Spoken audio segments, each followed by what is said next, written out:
What the heck is going on, everybody? Welcome back to another episode of the KindaFunny Xcast, your home for all things Xbox here at KindaFunny. Of course, I'm one of your hosts, Snowbike Mike, and today I am joined by both of my gaming dads. A little post-holiday break episode right before some more holidays are upon us. Gary Whitta, how are you feeling today? I'm good. I'm ready to talk. I'm ready to get Xboxy with you. There we go. We're going to get a little Xboxy today, is right, Gary, because you know what? We just celebrated 2 years of the brand new consoles, the Xbox Series That's X right, and 2 S. years. Hard to believe. Time goes by that fast, and these consoles still feel so fresh, but also 2 years in, and we're going to talk all about that. Parris, Lily, how are you feeling after 2 years of having that big old Xbox Series X next to you? Oh, I'm doing fantastic, and it's crazy to think that it's already been 2 years since the Series X and the S has been out. So looking forward to talking about it. But I have to give a side note. I am officially enthralled with cocaine. What is it called? Cocaine Bear. Have you heard of this? Yep. Mike was trying to get me to watch the trailer with him earlier. I was trying to watch the trailer with Gary Whitta. He looked at me, mugged me, he said, "Not right now." I gotta be in the right mood for it. I hear it's bringing a lot of people pleasure today. I'm very excited about Cocaine Bear, based on a true story. Day one. Yeah.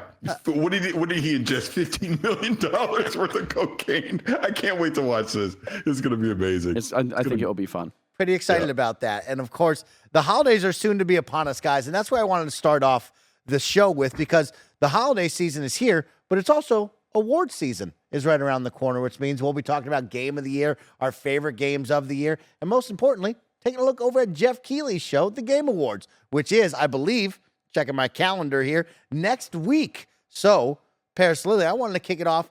Of course, each and every year, Xbox usually brings it at the Game Awards, right? We saw the Xbox Series X be revealed there. We've seen Hellblade 2. We have seen Perfect Dark. What is one thing or something that you would like to see revealed from the Xbox team over at the Game Awards? I think this would be a great year to show Avowed. Show some actual gameplay for it. That would be my guess.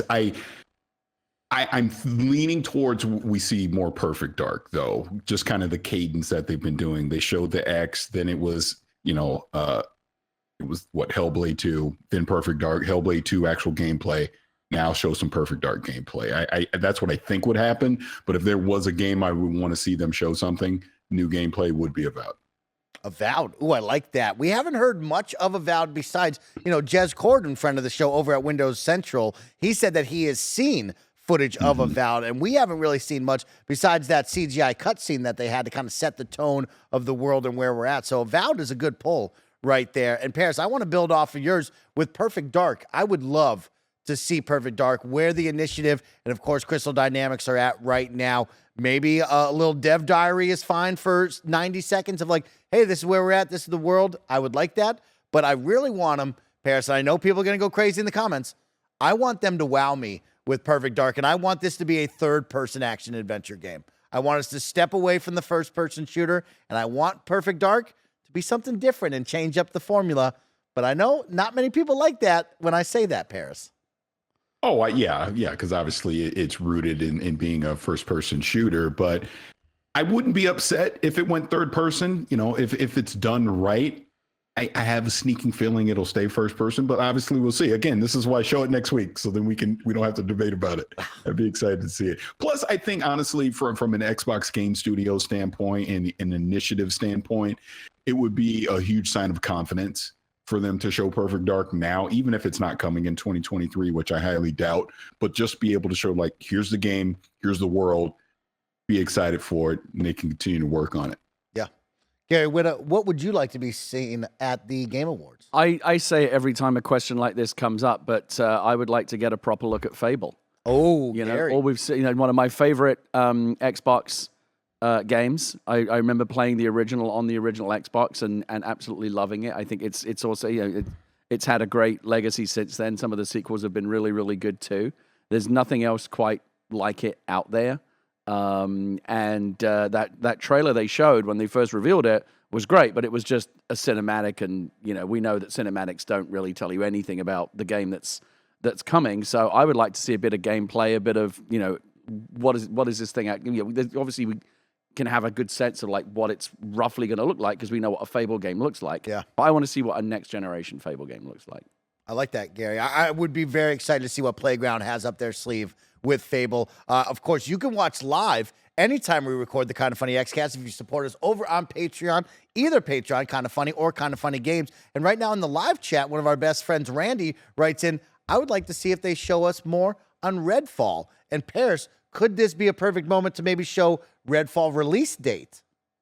I think if it's, still slated to come in like, the first half of 2023, like let's say it's actually in February or March. Yeah, this would be a perfect time to do it. I think that really would get people excited. Again, I wouldn't be upset at it, but I do feel like that was a game we did get an extended look at the showcase this year. I would like to see something else from I was going to say Redfall is something that's already been so exposed. Like we've had that really long look at the gameplay. Yeah. Like, it's one of those things that when the lights go down and the trailer comes up, like seeing more of Redfall is not going to get people super duper excited. Like the Game Awards, I think are typically you didn't know this was coming. Here's something you're seeing for the first time, or here's your first real look at something we've only hinted at, like Fable, like maybe Avowed, where, only the kind of the briefest or Perfect Dark, the briefest glimpses have been seen. Like you said, the only thing they could really add on at this point is a release date, and that's not super exciting. Yeah, the release date for me is exciting, but like you said, Gary, watching another 60-second, 90-second trailer is not exciting. No, right? We've already it's got to be something fresh. Exactly. It's time. Yeah. What about, you talk about the pomp and the circumstance of like a big-time show. Of course, Starfield, we got to see a pretty meaty chunk of it with Todd and the team during the Summer Games Fest. Would you like to see more Starfield? Would that be doing it? Yeah, and Bethesda might actually, since you bring it up, they may feel inclined to show another preview because that the first one the reception was a little bit mixed, right? Mm-hmm. No Man's Skyrim and all the kind of the memes that were going around. It looked good, but it didn't look like, oh my God, like clear the decks. That's the only game I want to play right now. Yeah. And so much like remember the first Halo Infinite reveal.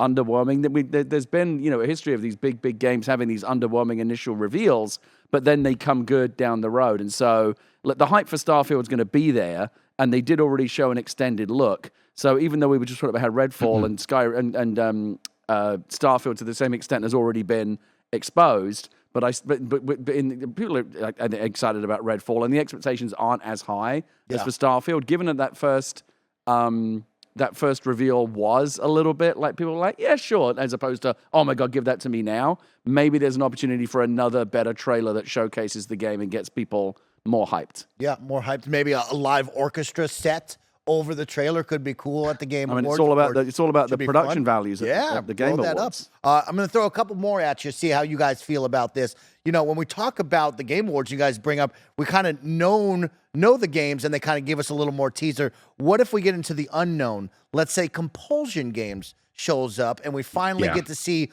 what that project they've been working on is. Would we show a full-on debut here at the Game Awards, or would they hold something like that at an Xbox Summer Games? I don't know. I think, as we were just saying, the Game Awards, I think, is the domain of things that, that exist somewhere between either, like, you knew this was coming, but you haven't seen anything of it yet, like anything real, like Fable, and this too. But I also think there's another category that we're not really thinking about right now, which is the game that you didn't even know was coming, like the one that we don't even need to, the one that we don't even know to talk about yet, because it's so locked down and it's a true reveal. Like, here's your first look at something, maybe a returning franchise, maybe something new from an esteemed developer. But the thing where you go, oh shit, who knew that was coming? Like, I feel like the Game Award, I don't know what the Game Awards track record with that is. I think it's actually pretty good. I think they've done like a few like true first time reveals. And so,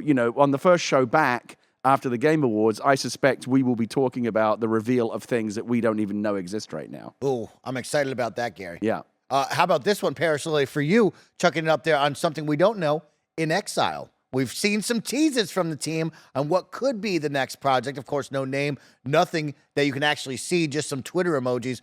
In Exile, would that get you excited? Yeah, because I was actually thinking about that before you said it. Like, In Exile would be a great one to have a surprise announcement here at the Game Awards about whatever they're working on, because it seems like they're working on something big. Yeah. So when it does get revealed, I think a lot of people are going to be wowed by it. So why not have it revealed on arguably the biggest stage of the year for gaming, which will be the Game Awards. So yeah, that would be another great one as well. But I'm really with you on the compulsion one. I think that one makes a lot of sense. I would also say, even though it isn't one of their internal studios, but that game that Avalanche is working on, what is it? I'm forgetting the name. Starts with a C. Something Contraband. There it is. Contraband. There it is. Yep. Mm-hmm. Okay, I like that. I'm going to throw out couple quick ones for you. Indiana Jones, another big That's time a name. good Exciting stuff with That's Todd. a good prospect, especially Machine since Games. you've got the new movie. They're starting to pull back, the reveals on that. So the first, pictures are out. There'll be a title reveal on the movie, I think, pretty soon. There'll probably be a teaser trailer soon. As the movie publicity ramps up, I think I wouldn't be surprised to see. I mean, obviously, the game doesn't need a new movie to generate hype. It's Indiana Jones, but I think it is very fortuitous, or perhaps well planned timing that you've got two major new Indiana Jones projects coming, and I think that they will kind of feed off of each other in terms of the hype and the publicity. Parris, anything to add on that one?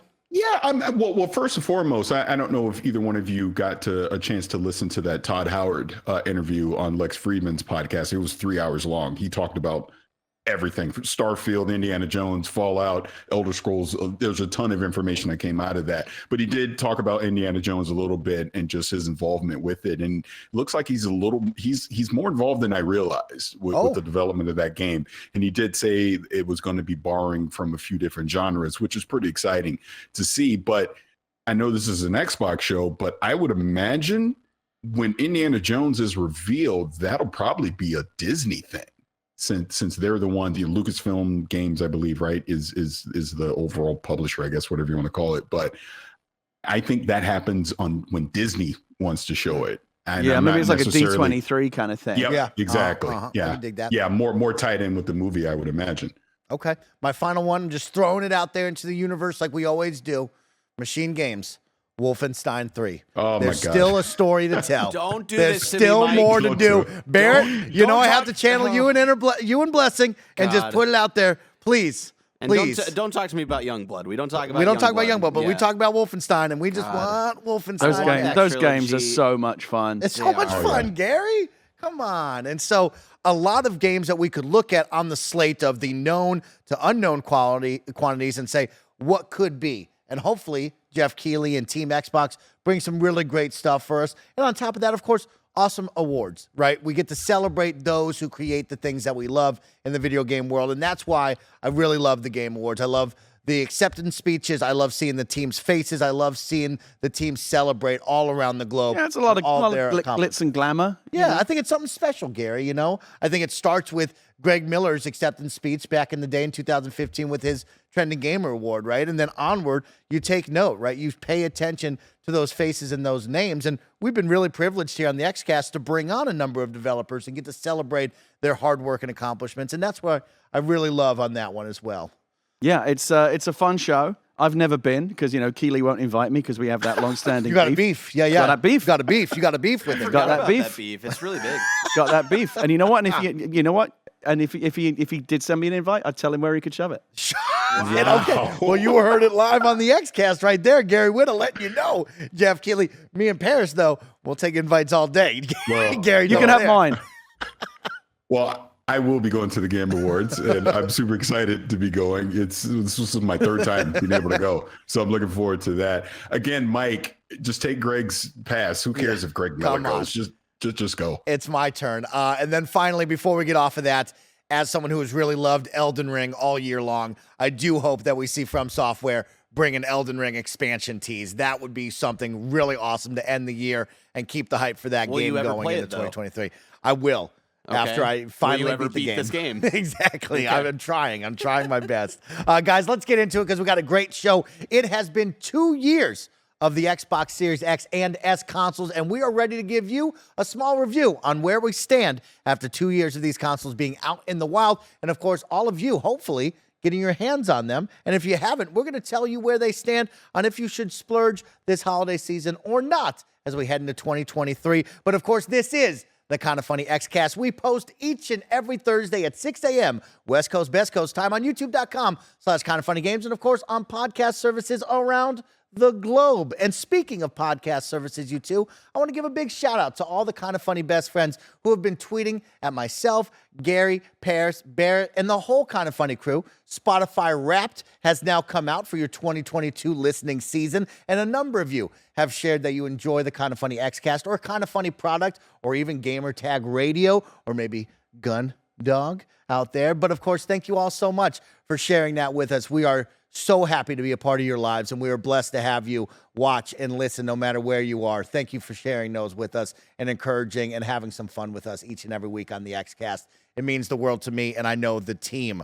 Don't forget as well, we are now Epic Games partners, which means you can use our Epic creator code KindaFunny at checkout anytime you buy a game off the Epic Games Store, or if you upgrade your look in Fortnite, Rocket League, or Fall Guys, use that Epic creator code KindaFunny. And finally, talking about thanks for support. Of course, we'd like to thank our Patreon producers for the month of November, since it's the final day of November. Shout out to Morgan Lorraine, Fargo Brady, Christopher Rodriguez, the Kind of Funny 2 Destiny 2 PC clan, Tall Tree 81, Joseph A. Carlson, One Up Pest Control, Carrie Palmer, Elliot, Brian Chaney, Trevor Starkey, Super Daddy Kyle, Undertopian, David Mintel, the Mind Freak, Eric Velasquez, Scotty Wyatt, Alex Gertal, Al Tribesman, the Predator. Yeah, I can't do the Predator noise. I'm sorry. Gary, can you give me a quick Predator noise? Do you think you got it? What noise is a Predator? That kind of like that. clicking kind of noise, Yeah, I isn't it? can't do it. Yeah. That kind of, it's something like at the back of the throat. How about this? Can you give me a Chewbacca noise? No, I can't do that either. Yeah, I can't do that either. Paris, you got a Chewbacca noise at all? No, my daughter though, she's got a it. really good one. Oh, Yeah, I love that. Yeah. I had a good friend who could do it really well, and it was always the best whenever he did. It was so fun. Finishing up, Jason L, James Davis at James Davis Makes, Mick at the Nanobiologist Abersim, Ryan T from Tennessee, Derek Gregg, and Donald Eccles. Thank you all so much for your support over on Patreon. Of course, a big thank you to our sponsors for this week's Xcast, Chime, Shady Rays, and Mint Mobile. But myself and the team will tell you all about that in just a little bit. Guys, let's jump in to the show. As I put it out before, it has been 2 years since the Xbox Series X and S have come into our lives, have been on the store shelves, and a number of gamers out there have gotten their hands on the next-gen hardware from Xbox. And I want to know, where do we stand? What's your review right now of the hardware and all of the Xbox ecosystem for maybe someone who's ingrained in it or not in it right now? So I want to start off with the hardware. Gary Whitta, to kick us off, tell me some of your thoughts on the hardware for the Xbox Series X and S. How you feel right now 2 years in? It's interesting when you say like they've been on the shelves for 2 years. They haven't really been on the shelves. Tough. It's been tough. Right? The Gary. Series S, maybe. Anytime I go to like Target or a big box store, I always like just wander over to that section just to see like what's up, like what's in stock. Yeah. And it's obviously the same with the PlayStation 5 as well. But like the only thing I'll occasionally see a Series S in stock, but I don't know if I've ever seen a Series X like behind the glass case, like available to just buy in a store. The supply issues, are still not great. I don't know if that's ever going to get any better. And obviously, anecdotal data is not really data, but I just know in my experience, and I, go to Target and stuff all the time, and I always look. Whenever I go over to the Xbox section, all I see is a big empty glass case. Yeah. Maybe a Series S. So I don't know how much, obviously, Sony, like I said, Sony's experiencing similar problems. Who knew? You got to go all the way back to the original Nintendo Wii for a console that was so hard to get. And that's because there weren't supply issues, it was demand issues. They were like, it's so in demand that you couldn't get it. Like, even though it ended up being considered a failure, the Wii, if you remember, was like you could not find one anywhere. Everybody wanted one. So that aside, hardware wise, I don't have a lot of complaints. It's interesting how every generation, you can't really separate Xbox and PlayStation anymore, right? You look at a game on Xbox, look at a game on PlayStation, Digital Foundry will do their breakdown, and it's always like maybe a frame here, maybe a frame there, maybe but like you can put the two versions of the game in, like most people, I would say 99% of people could not tell you which is which, right? So there's not really, I don't think there's any difference between the two in technical performance. I think where the differences come in is in user experience and quality of life and things like that. And some of the buzzwords that Xbox launched with, I think ended up being kind of like I couldn't tell you what velocity architecture is to this day. What is that? I don't know, but. It's a dope word, Gary. That's what it is. But there are clearly things that are much more visible, like quick resume. Like we still like quick resume was a cool novelty when it first launched, but 2 years later, I still love it. Like anytime you see that little quick resume pop up, oh, terrific. The only time it's not great is if, as I do, is if you are often kind of going back and forth between two different Xboxes, or if you're playing via a cloud device or whatever, and you go to quick resume. So let's say I'm playing Vampire Survivors, which is a quick resume game. And then I go away and play it on a different Xbox. When I come back to my first Xbox, even though that's still on quick resume, it ain't going to work because it has to resolve the cloud save. Correct. So it will still make you reboot it. So in a couple of, in a couple of circumstances, quick resume does not work all of the time. But it is still really, really nice, and I like it a lot. In terms of the physical design, to me, there's no. If we are doing a comparative thing, there's no concept between. Like the Xbox is as reductive. The Series X is reductive a design as you're ever going to find. It is just a cuboid. That's it, right? And there's nothing necessarily exciting about that. But like when you're playing a game, what are you looking at? The screen or the console? Some people care about the aesthetic of how it fits into their living room or whatever. The nice thing about the Xbox is it's so bland, it's so unassuming. You can stick it anywhere. And it just kind of disappears into the environment. It's not I think some people like to kind of stand it up like the tower, right? And like it's a kind of a showpiece, and it's this interesting kind of like 2001 monolith or whatever, and it is kind of cool. I do wish that the top part had been actual like green lights coming out that you could turn on or off, rather than just the green paint that they used. But compared to the PlayStation 5, which my wife hates the aesthetic of so much, we had to buy a different cabinet to hide it away because she thought it was so ugly. I agree. I think it's an abomination to look at the ergonomics of the PlayStation 5. But hardware-wise, very, very, very, very straightforward, very simple. I think I certainly don't have any, and I haven't heard any realistic or credible or plausible complaints about any aspects of the Xbox hardware. I think the only thing that people might complain about is the only way to expand that memory is with those very, very, very few proprietary options that are available. Although I've joked about it, you got to get the screwdriver out, but there's a lot of different. It's a non-proprietary memory expansion solution for the PlayStation 5.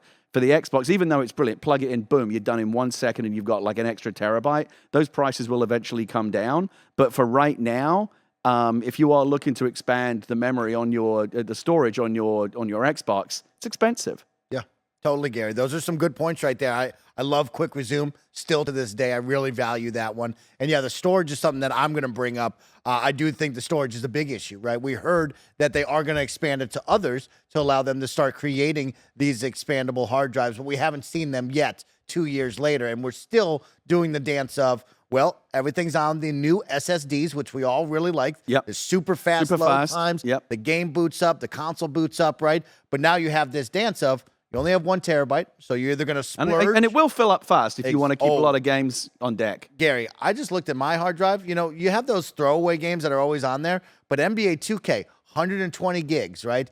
Modern Warfare with Warzone, that's 100 gigs, right? It just starts filling up so quickly on that.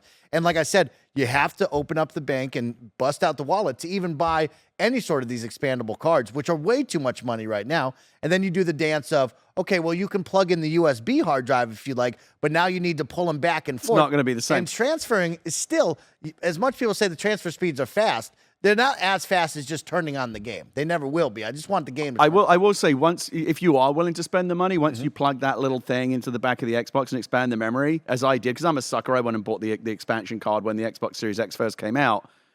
Once you plug it in, it is really nice. You can have so many games on deck at any one time. Like I scroll through like all the games that are installed and ready to play on my Xbox, and it's a lot. Like I can't remember the last time I had to remove something. In fact, I've never had to remove something to bring something else in. Like I've removed things because I'm done playing them and I can free up the space. But I've never had to remove something that I might want to play again another day because I want to get something else in right now. The other thing before we move on. Just real quick, let's not forget, when we're talking about the Series X, we're only talking about half the equation, less than half the equation, potentially if we're talking about sales. When they first announced the Series S, I didn't know what that. I admit I did not know what that was all about. I didn't understand. I didn't understand the strategy. Yeah. I thought it looked odd. It looked like a Bluetooth speaker or something. I was like, what the hell is that thing? But when they sent it to me and I checked it out, first of all, I was struck by how, like everyone is struck by how small it is when they first see it. Again, very, very unassuming design, will fit into whatever vibe or aesthetic you've got in whatever room you might have. And the thing that is really, it really is the little engine that could. Right? Again, I watch a lot of these Digital Foundry videos, and they will often point out, because they'll test it on the Series S as well, and say, in many cases, the difference in performance between the X and the S is pretty minimal. Yeah, there are compromises, and there are often notable compromises, but I keep coming back to that little catchphrase I've used again and again. For 200, I think it's like 249 now you can get it.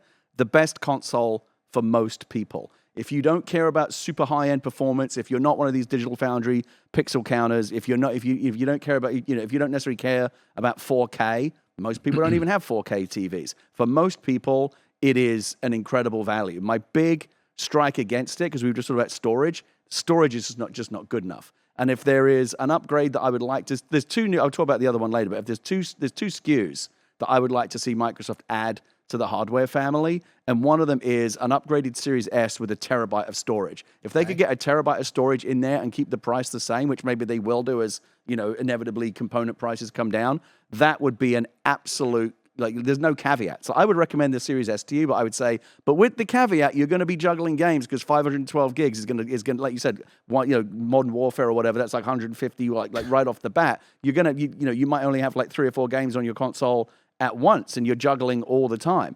If they could get that up to 1 terabyte, I think that's something you can recommend to someone without any reservations. Yeah.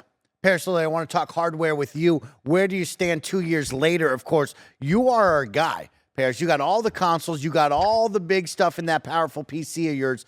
Where does the Xbox Series X and S stack up 2 years later? Is it still hitting that quote-unquote next-gen hardware that we want to see?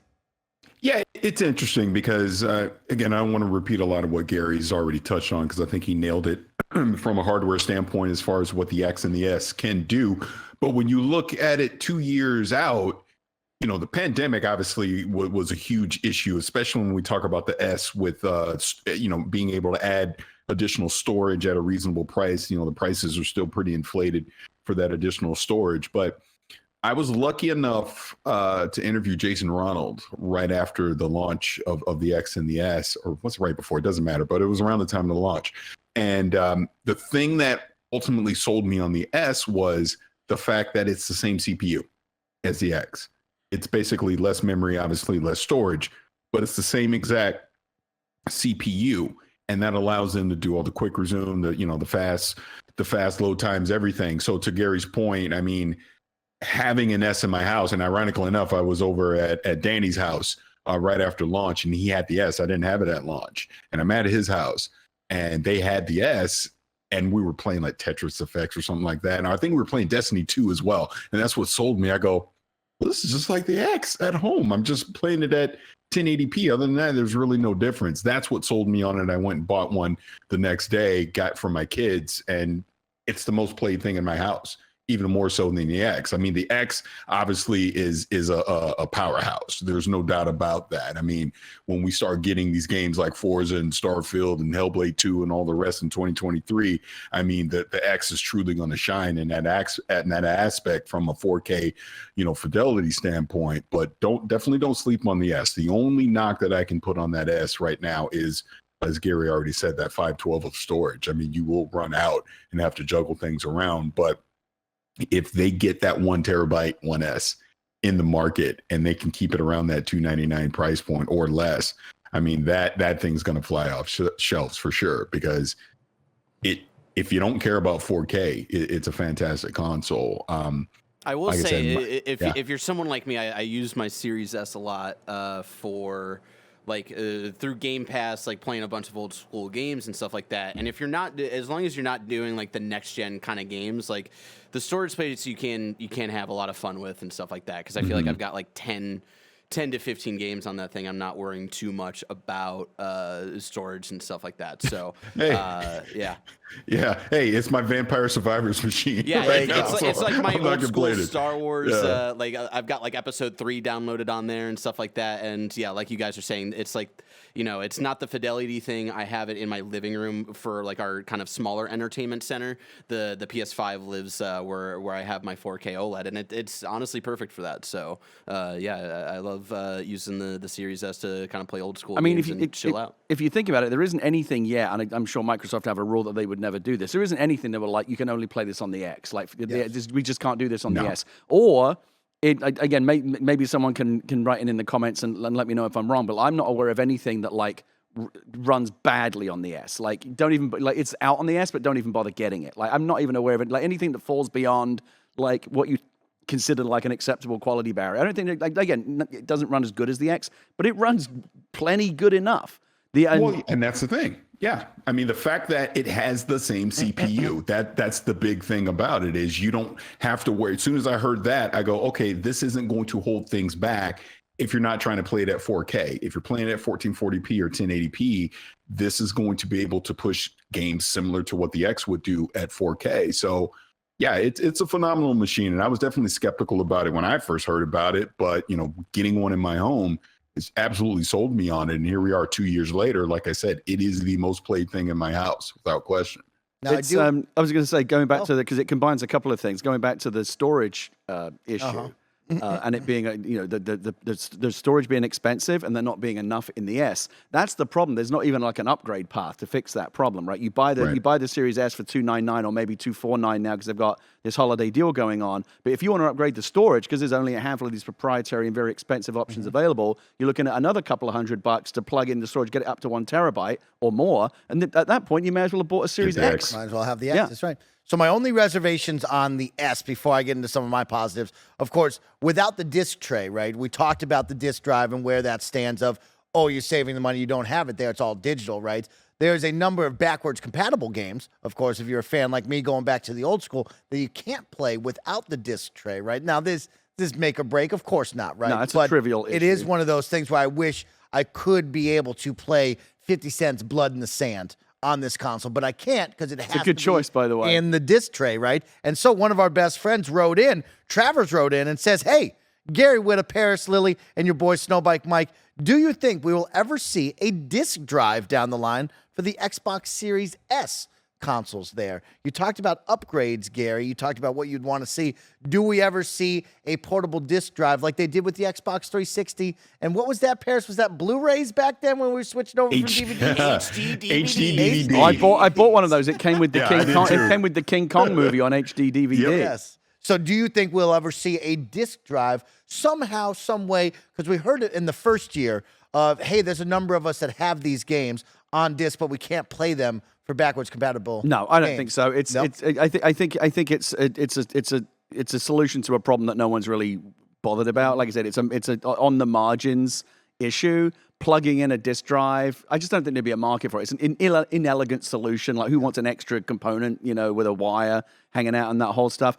Maybe, again, this won't happen, maybe a better solution, if they're going to do that, would just be to ship a new SKU, a Series S with a disk drive built in. But that's not the direction the market's heading. The market's headed away from physical media. It's headed towards digital. And this is going to go to my other point. So the other SKU that I would want to see. So the one is Series S, as is, just with more storage, at least a terabyte of storage. The other one I would want to see, and I've been going on about this since they announced the lineup, is a diskless Series X at $399, which would match Sony. You can remember, I think that's one thing that Sony did better. Overall, Microsoft did it better. With the X and the S, they're two very interesting, quite different offerings with radically different price points. But I thought what Sony did was also interesting with the disc PS5 at $500 and the diskless one, which is the one I wanted. I couldn't get it at $400. Yeah. I would like to see next year, add to the Xbox family, a diskless Series X at $399. I think there would be a big market for that. Chiefly, obviously I've already got my, but if I was buying another Series X, that's the one I would want. The disk drive in my Series X at home could be broken for all I know. Yep. I've never had cause to use it. Yeah. I don't want a disk drive. I don't. Again, every now and again, yeah. Maybe you're stoned one Friday night and you've got a Jones in for some 50 Cent Blood in the Sand. But for the most part, it's to me. You remember like when PCs kind of crossed the Rubicon, and like the idea of having a physical drive in a PC felt like a vestigial thing from the past. Like when you buy a PC now, a gaming PC, or you build one, like. To add a physical media drive to it, it's almost impossible. You can still do it, but it's like you got to like drag way down in the menu to even find that as an option. Nobody wants that anymore. The market's moving away from that. So as we move forward, I think you're going to see a move towards getting the disk drive out of the system rather than adding disk drives or adding add-on options or that kind of stuff. My one thing I do want to add in, and of course, is 120 frames per second, right? The option of the HDMI 2.1, the power of the console, both consoles, to be able to get up to 120, right? As someone who plays a lot of competitive first-person shooter titles, as Andy will always tell you here at KindaFunny, frames win games. And I love the opportunity and the option to be able to switch that on and get 120 frames if that is so needed, and that's what I want out of certain titles, right? When I look at Halo, I look at Call of Duty, those are the things that I want. I will take the graphical downstep, right, of moving away from the true 4K and getting the things that I need to have the up-resed on the frames. Let me ask you this. Is there even a way to know if your game is running on the Series X at 120? Yes. Over in the settings, you have to go in there and actually click that on for you. So, I mean, you can enable it, but like when a given game pops up, it's not like, you know how like the HDR logo pops up or Dolby Vision to let you know that it's going into that mode? Yeah. There's nothing like that. It's not like a 120. Oh, this game's going to be in 120 frames. Like I may or may not have played games on my Series X that are running 120 frames. I don't know because I'm not even aware. Is there much of a noticeable difference? There's a noticeable difference between 30 and 60. 30 and 60. I don't know if there's a noticeable difference between 60 and 120. After playing a number of times from 60 to 120, there's definitely a noticeable difference. Okay. I think the common audience of the Xbox Series X and S probably won't take advantage of 120 all that often, right? You got to have the special monitor, you got to have the special television. We're not really. You got to have a TV. That's the thing. There's been many articles written about this. Like 120 frames. It's not as simple as you think. You've got to have a TV that supports it, and only the high end ones do currently. And you got to have the right cable. Now the Series X does ship. The HDMI cable will support 120 frames. Right. That's why they tell you use the cable that comes in the box. If you just plug in your freaking Amazon Basics HDMI cable, it ain't gonna happen. It's not working because that many frames can't fit in through that cable. It's just science, right? We all understand how that works. But I don't know if it's a huge thing. I mean, a lot of this is bullshit. The PlayStation 5 ships with an 8K logo on the box. What the fuck is that? Ain't no one playing games in 8K. 8K, baby. One day, 5 Gary, years. one day. Of course, when we look at the hardware, it does feel like both consoles are taking the step in the right direction of next-gen gaming, right? When you look back on the Xbox One, the Xbox One S, the Xbox One X, when you look at the new consoles here after 2 years, you do feel that, you see that, you play that, right? That it does feel next-gen when I look at these two after 2 years. So I'm really pleased with that. But, of course, the hardware isn't all of the picture. Now, is it, Parris? Because, of course, we also need games, Gary Whitta, and that's what we're going to talk about right after a word from our sponsors. Shout out to Mint Mobile for sponsoring this episode. This holiday season, the best deal in wireless can only be found at Mint Mobile. Right now, when you switch to Mint Mobile and buy any 3-month plan, you'll get another 3 months for free. Mint Mobile lets you order and activate from home with eSIM while saving tons on phone plans starting at just $15 a month. I've had my mom using Mint Mobile long before this holiday deal, and I have to say, now is the perfect time to switch. All plans come with unlimited talk and text and high-speed data delivered on the nation's largest 5G network. Use your own phone with any Mint Mobile plan and switch easily and effortlessly with eSIM. Or if you need a new device for a limited time, get 6 months of free service when you buy a select device and plan. For a limited time, buy any 3-month Mint Mobile plan and get 3 more months free by going to mintmobile.com/kindafunny. That's mintmobile.com/kindafunny. Cut your wireless bill to $15 a month at mintmobile.com/kindafunny. What's the first thing you do when you wake up? Is it checking up on your credit score?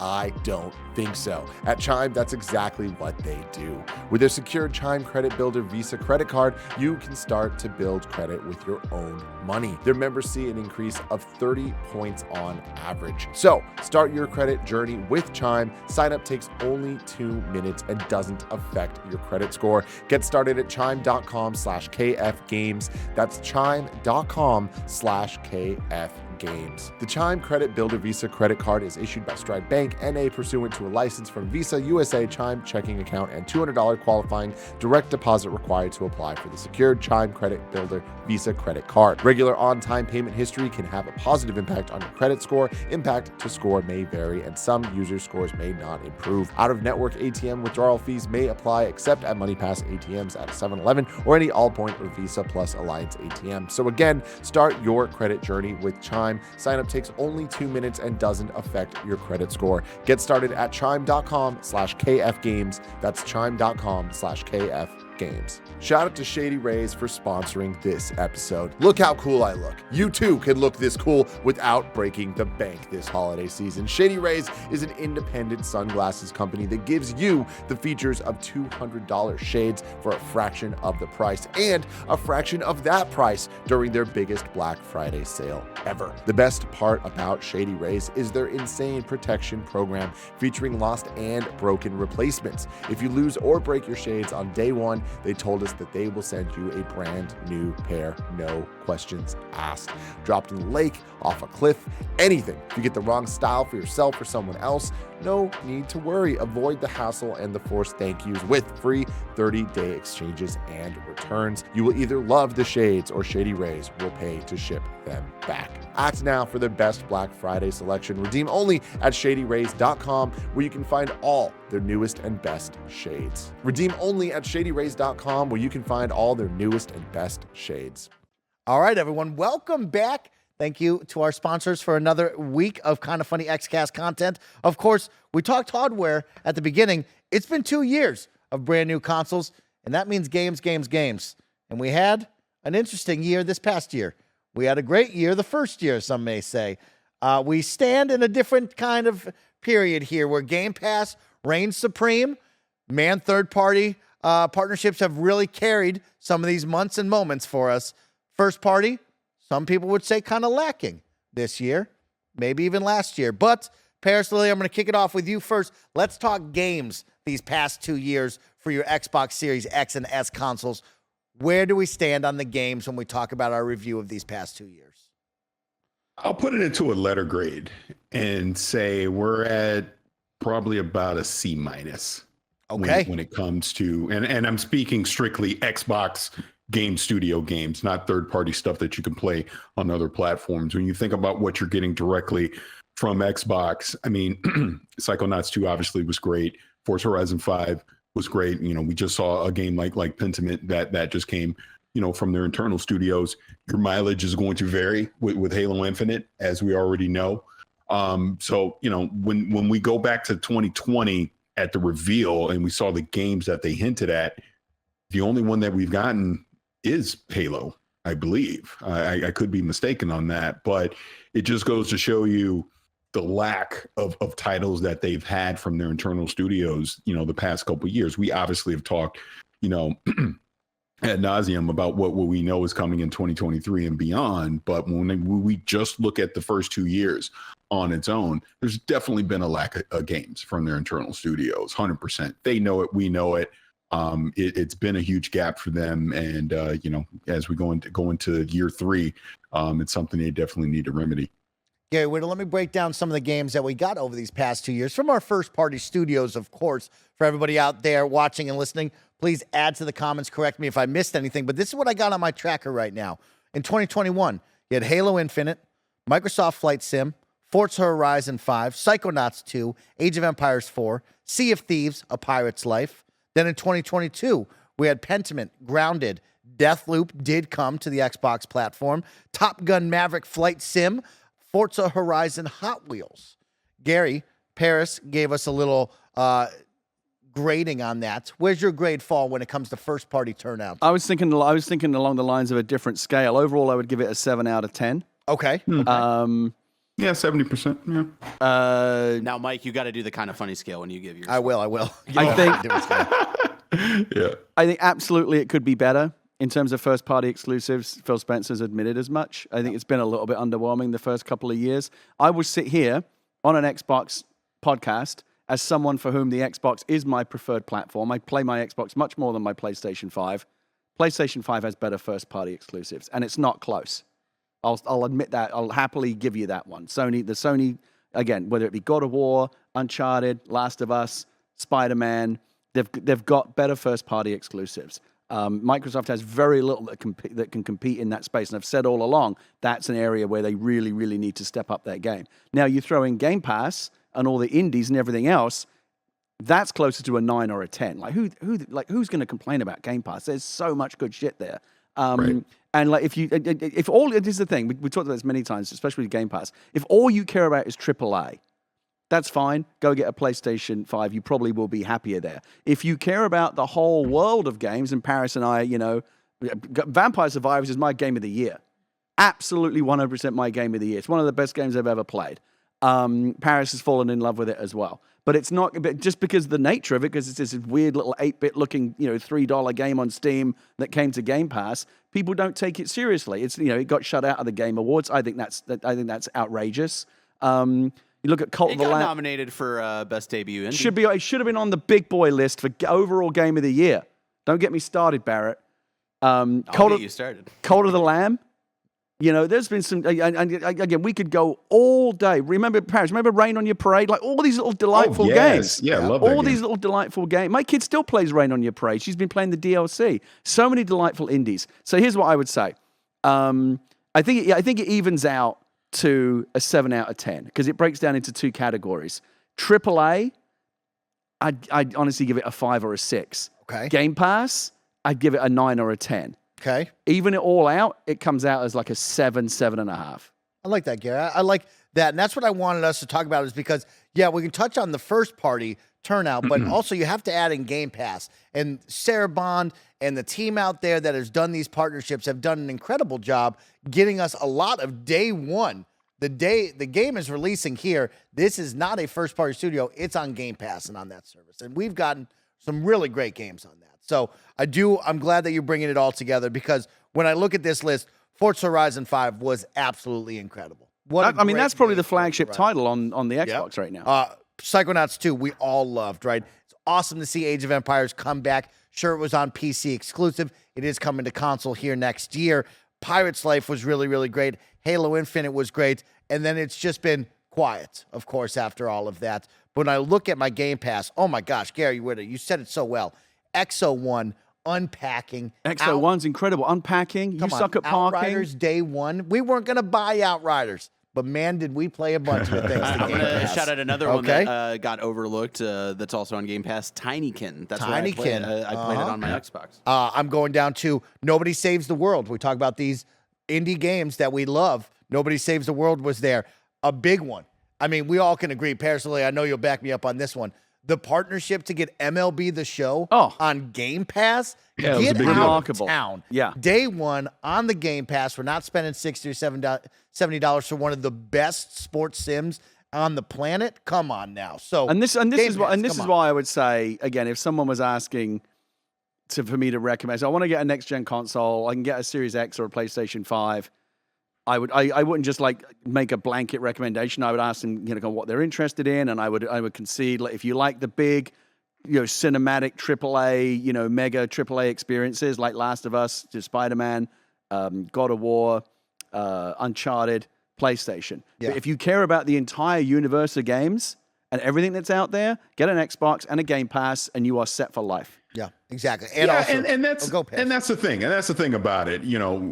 If you just solely judge it on the internal stuff, then yeah, you're gonna have to knock it down to like a 7 out of 10 or a 3 out of 5, right? Just because we've seen all these delays. But when you look at overall, when you add in a service like Game Pass and all the third-party stuff that you've been able to play, it's a fantastic platform to play those games on. And having that service has introduced me to so many games that I may not have played otherwise. And we've obviously talked about this a million times, but that to me is the way to overall judge Xbox over these past couple years.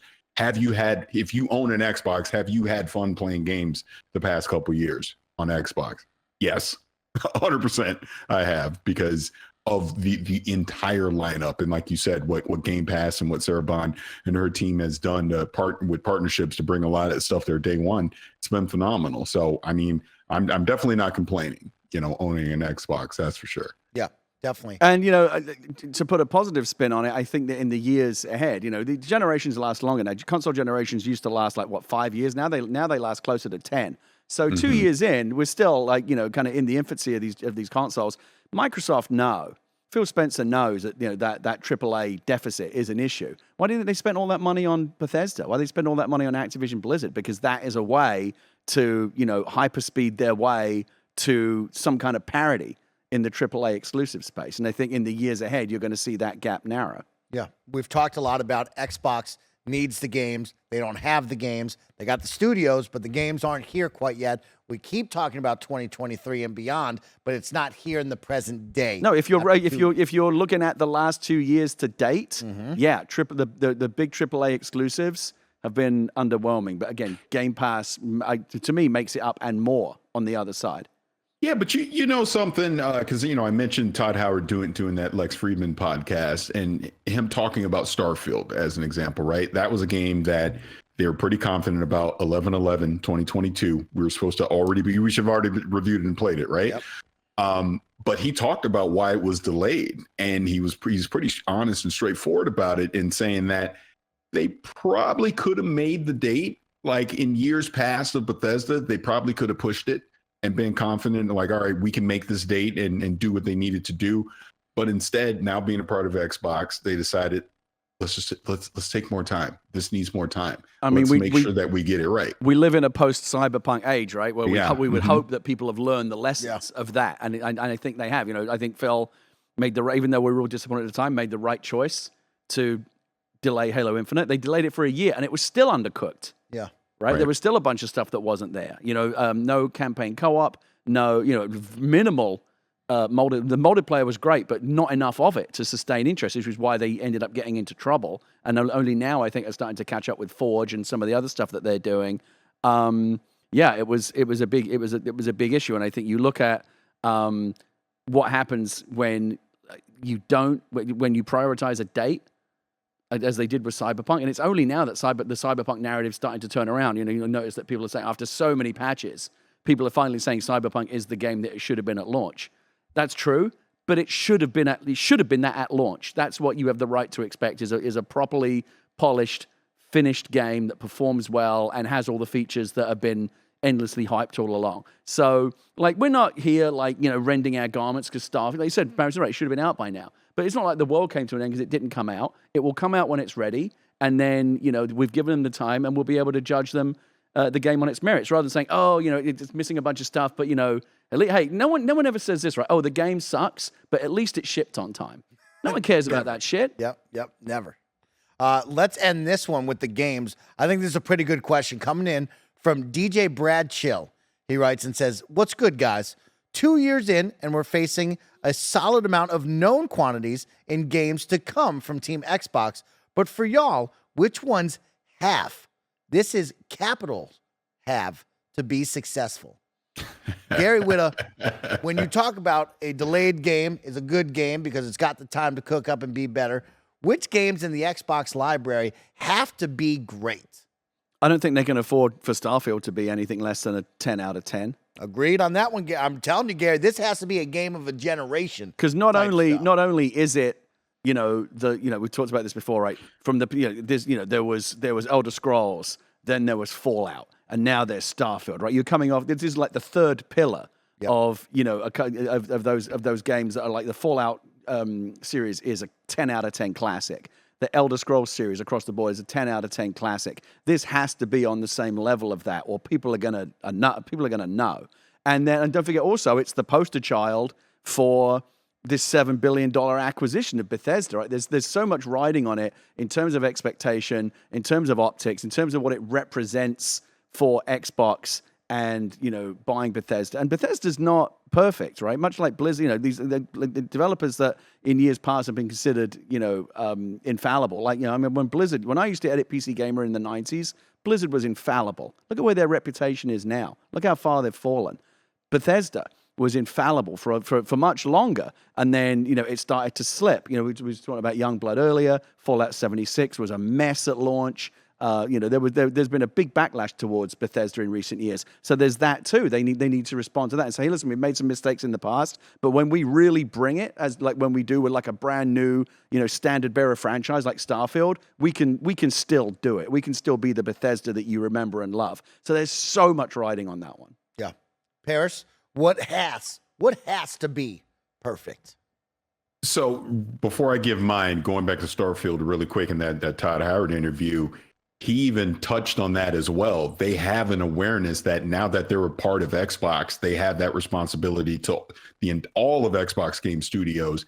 Yeah, this is kind of a flagship game, so they need to make sure that they get it right. So I think that's important too. So Starfield is definitely it has to be great type of game. I think another one, which will be a little further down the road, is Fable. Okay. I think Fable is another game that they have to get right. That has to be a big one for them. Huge hit. Everyone's talking about it. Like Gary said, 10 out of 10 type of game. I mean, when I think in the interim, some other ones that are definitely going to need to be huge hits for them, Hellblade 2 is going to be another one, especially since they've been talking about that game since before the Series X was even out. So when that eventually does launch, it needs to be good. We talk about the initiative with Perfect Dark. I mean, that's going to be their debut game from that studio. That needs to also be another great game that comes from their internal studios. The list could probably go on, but just when I think of those off the top of my head, those are definitely ones that I feel are going to need to be hits for Xbox. I mean, when you think about it, it's kind of an odd question. What games need to be successful? If you flip that around and say, like, what exactly? Like, what games? What games does it not matter if they're successful? None of them. Mm-hmm. None of the big ones. Maybe the ones, maybe like the Bs and the double Bs and the triple Bs. Yeah. I sound like Ryan Gosling in the Big Short with his little little Sarah Jenga blocks. Games where there's not a huge amount of expectation. Yeah, it's a bummer if they're not successful, but it's not going to cause like seismic shockwaves. But if anything, Fable, Perfect Dark, Starfield, Redfall, any of these standard bearers where there's a lot of expectation, it's not acceptable for any of them to fail. Parris, what do you got to that before I go? Yeah. Completely agree on what Gary's saying, but I just think to kind of add on to that, I view it in the sense of bringing up those specific titles. Like we're talking about the Game Awards next week, right? What are two games that everyone has on their mind for Game of the Year? God of War Ragnarok, Elden Ring. You want to see Xbox Game Studios in that same discussion, right? So that's kind of where a Starfield, this time next year, if we're not talking about Starfield in the Game of the Year discussion at the Game Awards, that's not that is a failure. Failure is too strong of a word, but that's going to be a huge disappointment for them. I think that's fair to say. They're going to want that game to be top of mind for gamers at the end of the year. And if Starfield isn't there, that is going to be a disappointment, not only for Bethesda, but I think for Xbox as well. But a game like Minecraft Legends, as an example, if it's not, that's okay. I mean, but you still want it to be good, but I'm not expecting Minecraft Legends to be Game of the Year type of material. That's good right there, Parris. Yeah, that's a good one right there. And yeah, I follow up with you guys on, of course, Starfield, Perfect Dark, Fable. I'm going to do something a little different. The Coalition and the next Gears title, I think, has to be perfect because right now, 4 and 5, I don't think, as many people will say, I'm sure I'll get roasted in the comments, people will say they're great, and I agree, they're very good games, but I think we've lost the Gears hype quickly after those games released, right? You're either a diehard multiplayer gamer or you're gone right away, right? We got a little taste of greatness with Hivebusters, which was truly phenomenal, but I think this next Gears title needs to bang. This one needs to show you why this franchise should stick around and into the future, or if it's time to maybe sunset that and let this talented team start to create something a little bit different. But I think Gears needs to be big. I'm going to say something a little bit controversial here on an podcast. I don't think, aside from the first game, which was terrific, and I still remember that. I was literally thinking about this the other night for some reason. The cover system, the roadie run, the active reload, like that game felt so good. Like it was so much fun to play that game. Like all the bullet hits like felt really crunchy, chainsawing the bad guys like up close, and they had that cinematic vibe to it. It was so good. I just kind of feel like since then, Gears of War has never really felt like truly AAA. I think it's like 2.5A. I think it's like just under like what we think of as like I didn't think of it until you just, I was, oh yeah, Gears of War as well. Like it feels like it should be. I always think like if you really like ask me to think about it, yeah, I like the three central pillars of like the Xbox first party platform right now is Gears, Forza, and Halo, right? But Gears is the one I kind of forget about. Gears has always kind of been like the little brother to Halo. They're good games, and the first game is an absolute stone cold classic. And I played some Horde games in Gears of War 2 and 3 that are some of my favorite gaming memories ever. But I just kind of felt like in terms of excitement and being on the tips of people's tongues when they think about like what's the next big game you're excited about, it just I don't know. I don't know if this makes sense to you if you're like vibing on this, but they feel like they come just short a little bit these days in terms of being top of mind when you ask people like what are the biggest game franchises out there.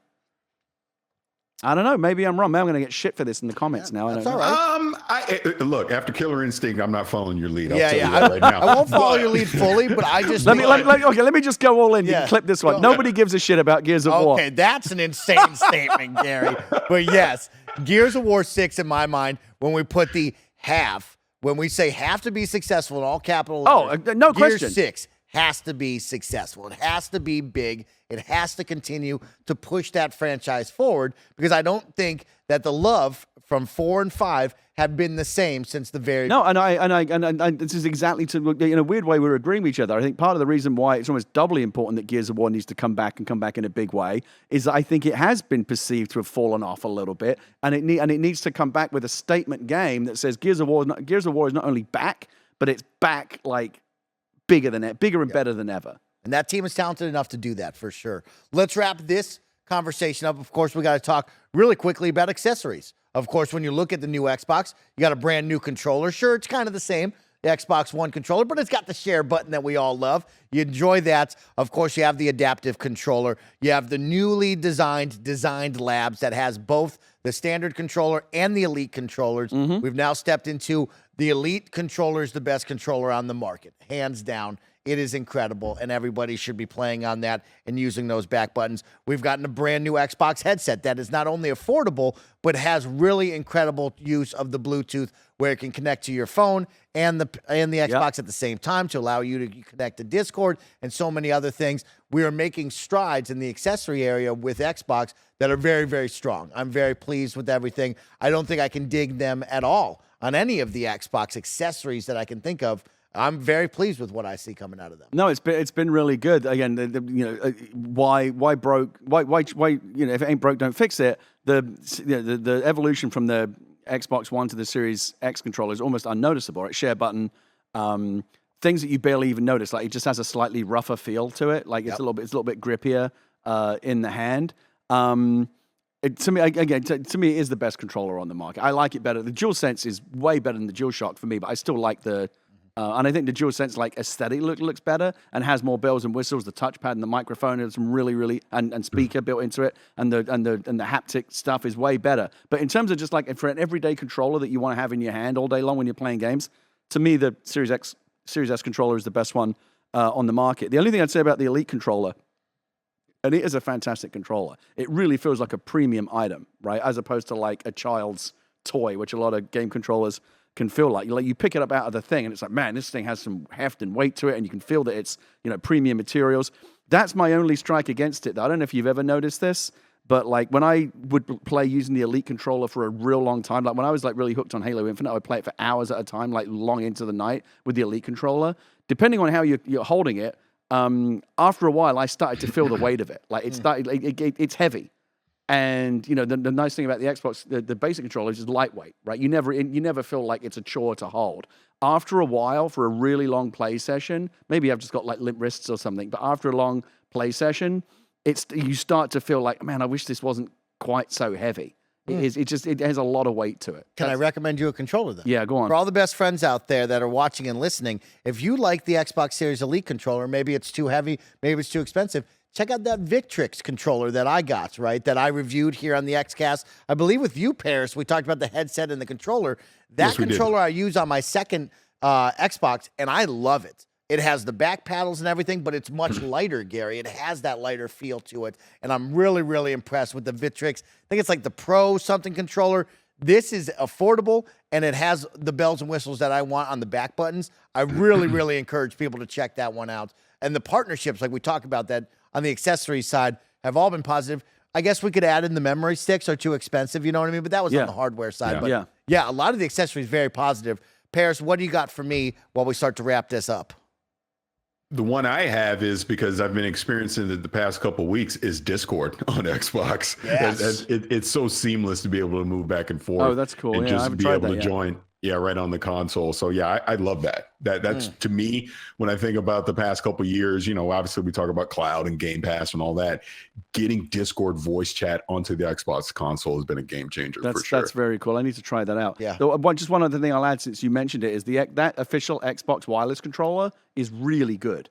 Really cool. What is it, like $80? Yeah. Works seamlessly. Like you said, has the Bluetooth, it has the proprietary voice connection to the Xbox, and it has Bluetooth. So even without like integrated Discord, and we've done this before, like you're playing with the voice, you're playing with the game sound, but you've also got like Discord on your phone that's feeding you Discord voice chat, or you can be having a phone call doing whatever. It's got the two voice connections going at once. Just one other thing I really like about it is I often find that with headsets, the kind of the volume control can be kind of fiddly to find. Like it's a little wheel somewhere, what I like about the Xbox headset is like you just turn the whole ear cup. Yeah. This one for the voice game mix and this one for overall volume. It's just really, really easy to do. My kid uses it all the time. Jez Corden did a review recently of like, here are the best Xbox headsets available, the best wireless ones. And it was a bunch of third-party headsets. I'm sure they're all great.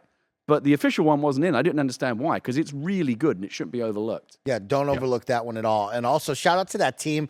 Maybe they're up spec or something like that. Parris, maybe you can help me. The people that made the portable screen for the Xbox Series S, I love that. I want that thing so bad. But like, these are the options that you get into when we talk about accessories for these new consoles. How often are you going to actually use that? I'm going to bring it into bed with me is what I've decided. But the final question, boys, as we come down to the end of this, we're talking about 2 years later, where we stand with the Xbox Series X and S. I have two simple questions for the both of you. Would you recommend this to somebody looking to get into the ecosystem or maybe just hasn't upgraded yet? And two, what is your score? It can be A to F or it can be 1 through 5, whatever you prefer to call it. Tell me, would you recommend and what is your score? Gary, what do you get to go for? Wait, I'm sorry, what are we asking about? Would you recommend and what is the score? What's the grade that these consoles have after 2 years? Overall, like completely holistically, the hardware, the lineup, the price, experience, everything. I'd give the X an 8, and I'd give the S a 9. Okay. Wow. Okay. And you would recommend? I would recommend the Xbox Series X unreservedly. I would recommend the Series S with the caveat about the storage. Okay. Parris Lilly, where do we stand right now, 2 years later? Yeah, I would say definitely would recommend both. I would say following that number scale, the X, I'd probably give it a solid 8.5. And then the S, I would probably give an 8. And the ding on that would be the storage. Okay. Yeah, it's interesting. I would put the S just above the X in terms of like the complete, because the price. Don't forget the price. Yeah, the price is so compelling. Yeah, it's so little. It's such a cute little box. Honestly, if that had shipped with a terabyte storage, I'd have given it a 10. The drop down to the 9 was for the storage. 2 years later, I would 100% recommend this if you are ready to step up from your Xbox One consoles. Again, if you have the money and the time, it is time. When you throw Game Pass into the equation, because that can't not be part of the equation, right? Like if you're going to get an Xbox, it's going to come with the free code. Yeah. But I don't know what you get when you open the box. Is it a month? Is it 2 weeks? I don't remember. I think it's a month. But like once you've got that, like you think of it all as one thing, the hardware and the subscription, that overall, I think if you bake that in, I think that pushes both of them closer to like a 9, maybe pushing a 10. I'm at a solid 8 out of 10. I'm a little bit harsher than all of you because it is the lack of games. Yeah. I think the first party content that's where it gets is dinged. truly Yeah. weighing it down. And that is the questionable call of, do you need this right now? Well, really, when I look at the first party content and I look at the games, they're all playable on the Xbox One consoles. There's nothing that has been exclusive to this yet. And on top of that, there's been nothing that has blown our doors off besides Forza Horizon, which has been really, really But that's good. why I think there's two different conversations here, going back to what we said earlier. If you throw in Game Pass and you throw in everything that's on the system, like you cannot, overall, you cannot say the Xbox does not have a lot of great games. It does. But the specific ding is, and it has all the big games, it has all the Call of Duties, it has all the big, third-party games that are out there. Where it is lacking, when we say like the lack of games, I think you have to me, I want to specify that I'm talking about the lack of AAA exclusive first-party games. That's the big area where they need to make up ground. All right. Well, if you are watching and listening out there, down in the comments below, where do you put the Xbox Series X and S after 2 years? What is the grade that you are giving it? Guys, before we go, we're going to do a little holiday shopping. That is right. The holidays are about to be on us, and I'm giving you the reminder for someone you love that is a gamer, or maybe even for yourself if you do a little self-shopping like I do. It is now time to go on over to the Xbox store online and see all of the fun seasonal favorites that they have available. And my two gaming dads, we're going to take a quick scroll down this one right now. Of course, if you're an audio listener, I'll tell you all about the cool merch that Xbox has up on their store because, oh boy, Christmas is here. The holidays are here. And I'll tell you, I've said this before. I am so pleased and proud of what Team Xbox has done on the merch side. Growing up as a kid, I would die for an Xbox t-shirt or hoodie. Their merch is good. Their merch game is strong. Back in the early 2000s. Unless you were Parris Lilly going to ground zero, day zero, right? You didn't get any of this cool merch on the streets. And so to see this, I'm really pleased. So let's go down. Of course, we have the Xbox official stocking right there. If you need a nice little stocking next to your fireplace, it is everything that I can imagine. It's black and red. It has the awesome Xbox logos in cool Blizzard blue. It's got pink. It's got red. It's got all the holiday colors. There's an Xbox gift wrap over there available. They surely need to send us some of this stuff so that we can wear it through December. There you go. Gary Witta, I said it earlier in the bullpen. I just got paid today, Gary, and I'm going to buy a lot of things off. You don't have to buy anything. Jeff Rubenstein, I know you're watching. I'm a 2XL. What are you? I'm a large. He's a large. Parris, what are you? I'm an XL. You know what to do. Jeff, I'm about to buy probably 10 items off this store because as we keep scrolling down. The one thing I'll warn, right?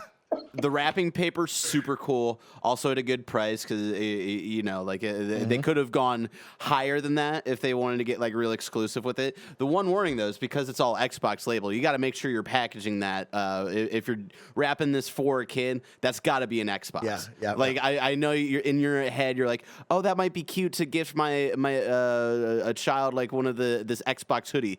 Unless they don't already have an Xbox, like that better be an Xbox because they're looking at that wrapping paper and they're going, "Oh shit, it's time." This is an Xbox." Let's keep scrolling down. Of course, you have the Xbox Sphere. This is kind of like the big branding they've been using for a lot of their T-shirts and a lot of cool designs for different games. It has the nice little reef around it with some nice Christmas lights all circling it. You have your ugly holiday sweater for Age of Empires, which I really, really like. Oh, look at that! Yeah, ornaments galore. Of course, the A, B, X, Y, your favorite symbols, even more. But if we keep going down, there's two things I want to point out. One, this all wood Xbox logo right here. No, that's nice. Of course, for your yeah. desk setup. The cool part about this is that Xbox XBOX is not actually together, so you can move the letters. You can apart arrange and it, but the way they arrange it in a square, that's like a nice little piece. Yeah, very nice, very nice. tasteful, very classy. And then keeping it going down, I just want to show one more. Here it is, the Warthog with the Christmas tree in the back. Nice. What's not to like? The blankets, they have the T-shirt, they have the sweatshirt. I absolutely adore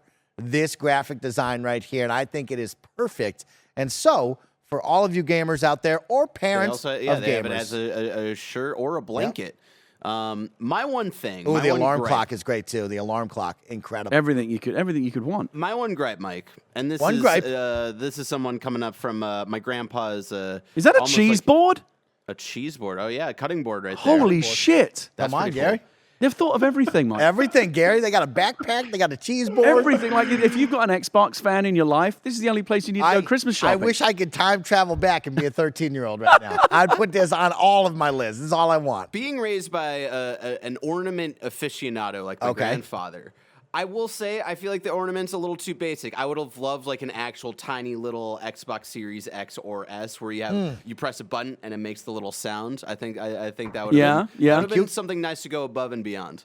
I love this. So wanted to encourage all the parents, all the gamers out there to go take a look. Of course, you have your controller jacket. Oh, my have you ever God. seen this? Look It's at a this. jacket. What is that about? What is going on? Dumbest Now, I will and say- most wasteful use Get of that for Greg resources Miller. ever. It's so cute. Did I though. already buy 2 of these pairs? I did. Yeah. I already bought 2 of these. Let's not talk about that, gamers out there. But go check out the store page right now. A lot of awesome merch for the holidays. And that's how I wanted to end the show because, of course, the holidays are soon to be upon us. It's a time of giving. It's a time of joy. And most importantly, it's a time to tell somebody that you love them. And we love you here at the KindaFunny Xcast, all of our audience. Thank you so much for watching and listening, whether you're over on YouTube or on your favorite podcast service. Thank you. And happy holidays on behalf of the KindaFunny Xcast crew. We'll see you next week for another episode. See ya.